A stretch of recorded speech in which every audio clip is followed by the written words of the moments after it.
और फैसलाबाद में जाली जुडिशल मजिस्ट्रेट ट्रैफिक पुलिस के हत्थे चढ़ गया। प्राइवेट गाड़ी पर जुडिशल मजिस्ट्रेट की नंबर प्लेट लगाई गई थी। कार सवार ने गाड़ी के शीशे ब्लैक और नीली लाइट्स भी लगा रखी थी। ट्रैफिक पुलिस ने सरकारी नंबर प्लेट उतार ली और जुर्माना आयद कर दिया। और फैसलाबाद में जाली जुडिशल मजिस्ट्रेट ट्रैफिक पुलिस के हत्थे चढ़ गया। प्राइवेट गाड़ी पर जुडिशल मजिस्ट्रेट की नंबर प्लेट लगाई गई थी। कार सवार ने गाड़ी के शीशे ब्लैक और नीली लाइट्स भी लगा रखी थी। ट्रैफिक पुलिस ने सरकारी नंबर प्लेट उतार ली और जुर्माना आयद कर दिया। और फैसलाबाद में जाली जुडिशल मजिस्ट्रेट ट्रैफिक पुलिस के हत्थे चढ़ गया। प्राइवेट गाड़ी पर जुडिशल मजिस्ट्रेट की नंबर प्लेट लगाई गई थी। कार सवार ने गाड़ी के शीशे ब्लैक और नीली लाइट्स भी लगा रखी थी। ट्रैफिक पुलिस ने सरकारी नंबर प्लेट उतार ली और जुर्माना आयद कर दिया। और फैसलाबाद में जाली जुडिशल मजिस्ट्रेट ट्रैफिक पुलिस के हत्थे चढ़ गया। प्राइवेट गाड़ी पर जुडिशल मजिस्ट्रेट की नंबर प्लेट लगाई गई थी। कार सवार ने गाड़ी के शीशे ब्लैक और नीली लाइट्स भी लगा रखी थी। ट्रैफिक पुलिस ने सरकारी नंबर प्लेट उतार ली और जुर्माना आयद कर दिया।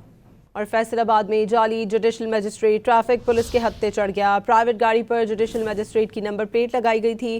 कार सवार ने गाड़ी के शीशे ब्लैक और नीली लाइट्स भी लगा रखी थी। ट्रैफिक पुलिस ने सरकारी नंबर प्लेट उतार ली और जुर्माना आयद कर दिया।